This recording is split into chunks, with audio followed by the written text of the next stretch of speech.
आणि यानंतर आपण थेट जाऊयात मुख्यमंत्री एकनाथ शिंदे हे कंट्रोल रूम मध्ये पोहोचलेले आहेत।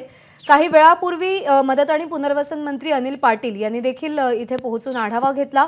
मुंबई महानगरपालिकेचे आयुक्त आणि प्रभारी भूषण गगराणी हे देखील मुख्यमंत्र्यांसोबत आपल्याला दिसतायत। मुंबईतल्या विविध भागांमधल्या दृश्यांची मुख्यमंत्री पाहणी करतायत। मुंबईमध्ये वेगवेगळ्या भागांमध्ये खूप मोठ्या प्रमाणावर पाणी साचलंय।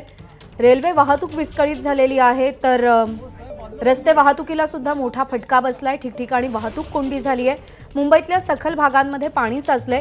300 मिलीमीटर पाऊस झालाय आणि त्या पावसातच मुंबईकरांची पुरती दाणादाण उडालेली आहे। त्यामुळे नाले सफाईच्या दाव्यांमध्ये तरी किती तथ्य आहे हा प्रश्न आता सर्वसामान्य जनता विचारू लागलेली आहे। दावा केला गेला होता की रेल्वे ट्रॅक मधला कचरा हा पूर्णतः साफ करण्यात आलेला आहे, पण हा दावाही किती सपशेल खोटा ठरला हे आजच्या रेल्वे वाहतुकीचं चित्र पाहिलं तर आपल्याला दिसून येतंय।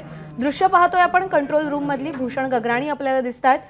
शिक्षण मंत्री दीपक केसरकर देखील आहेत। अमेय राणे आपले प्रतिनिधी सध्या आपल्या सोबत आहेत। अमेय, मुख्यमंत्री कंट्रोल रूम मध्ये पोहोचलेत, काय अपडेट्स आहेत, कोणकोणत्या विभागाची माहिती जाणून घेतात?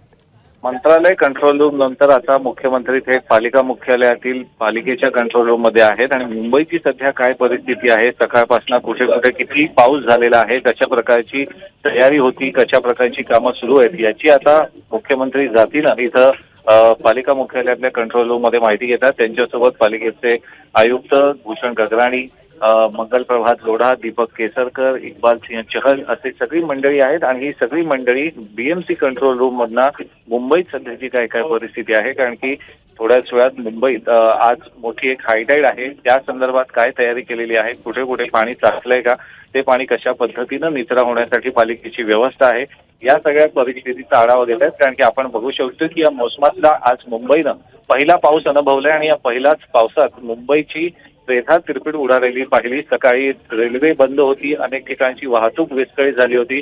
त्यामुळे जर पहिल्या पावसाची अवस्था असेल तर अजून संपूर्ण जुलै आणि ऑगस्ट महिना पावसाचा जायचा आहे। त्यामुळे कशा पद्धतीनं मुंबई महानगरपालिकेची तयारी आहे, नालेसफाईबाबत प्रशासनाचे जे दावे होते ते कितपत योग्य आणि खरे ठरलेत हे आता पहिल्या पावसात स्पष्ट झालेलं आहे। त्यामुळे आजच्यासारखी परिस्थिती उद्या आणि नजीकच्या काळात मोठ्या पावसाच्या दिवशी येऊ नये यासाठी आज मुख्यमंत्री जातीनं ठिकठिकाणी जाऊन पाहणी करत आहेत आणि तिथे पालिका मुख्यालयात येऊन मुंबईची काय परिस्थिती आहे याचा आढावा घेत आहे।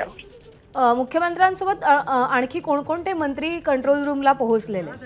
मुख्यमंत्र्यांसोबत दीपक केसरकर आहेत, मंगल प्रभात लोढा हे त्यांचे दोन्ही मंत्री आहेत, ते त्यांच्या सोबत आहेत। ते सुद्धा या प्रकरणी मुख्यमंत्र्यांसोबत पाहणी करत आहेत। हे दोघेही मंत्री मंत्रालयाच्या मुख्यालयातील कंट्रोल रूम मध्ये सुद्धा त्यांच्यासोबत होते आणि आता त्यांच्यासह पालिकेचे जे इतर अधिकारी आहेत, पालिका आयुक्त असतील आणि इक्बाल सिंह चहल सुद्धा आहेत, जे मुंबई महानगरपालिका त्यांनी अनेक वर्ष जवळून पाहिली आहे, सांभाळली आहे, ते सुद्धा इथं मुख्यमंत्र्यांसोबत आहेत आणि ते संपूर्ण या परिस्थितीचा आढावा घेतात। आपण बघू शकतो दृश्यांमध्ये की मुख्यमंत्री जातीनं भूषण गगराणी यांच्याशी बातचीत करतायत आणि गगराणी त्यांना व्यवस्थित कशा पद्धतीनं पालिका सज्ज आहे, कशा प्रकारे योग्य ठिकाणी सगळे पंप आणि गोष्टी कार्यान्वित आहेत याची माहिती देतात। पावसाचं प्रमाण इतकं होतं की पालिकेचे पंप आणि बाकीच्या गोष्टी ज्या होत्या त्या कुचकामी ठरल्या, परंतु भविष्यात या सोयी आणखी वाढवण्यासाठी काय करता येईल यासाठी मुख्यमंत्री आता पालिका मुख्यालयात येऊन परिस्थितीचा आढावा घेत आहेत। अमेय, नाले सफाईचे दावे खूप मोठमोठे केले गेले, मुख्यमंत्र्यांनी देखील पाहणी केली होती, पण ते दावे किती खोटे ठरतात हे या चित्रांमधून आज मुंबईकरांनी जे अनुभवलं त्यातून स्पष्टपणे दिसतंय। त्या संदर्भात काही चर्चा होणार आहे, बैठका होणार आहेत? नक्की चर्चा होणार आहे, कारण की या पाहणीनंतर मुख्यमंत्री पालिका अधिकाऱ्यांशी एक बैठक घेणार आहेत आणि त्या बैठकीनंतर ते माध्यमांना संबोधित करतील। या बैठकीत निश्चितपणे जो तो मुद्दा उपस्थित केला की पालिकेनं नालेसफाईचा जो दावा केला होता त्यात कितपत तथ्य होतं, कारण की आपण सकाळपासून अनेक लोकांशी, जी लोक स्टेशनवर अडकली होती, रस्त्यांवर अडकली होती, त्यांच्याशी बातचीत करून जेव्हा स्पष्ट केलं तेव्हा त्यांनी सुद्धा हे मुद्दे उपस्थित केले की नालेसफाईचा जो दावा पालिका आणि प्रशासन आणि तसेच राज्य सरकारकडून मुख्यमंत्र्यांनी केलेला होता तो कितपत योग्य होता, कारण की पहिल्याच पावसात अनेक नाल्यांमध्ये कचरा अडकलेला होता, त्यामुळे पाण्याचा निचरा झाला नाही। अनेक रेल्वेच्या लगतचे जे नाले होते ते दुथडी वाहून वाहत होते, त्यातनंही जो कचऱ्याचा गाळ होता तो नीट काढला गेलेला नव्हता हे स्पष्ट होतं।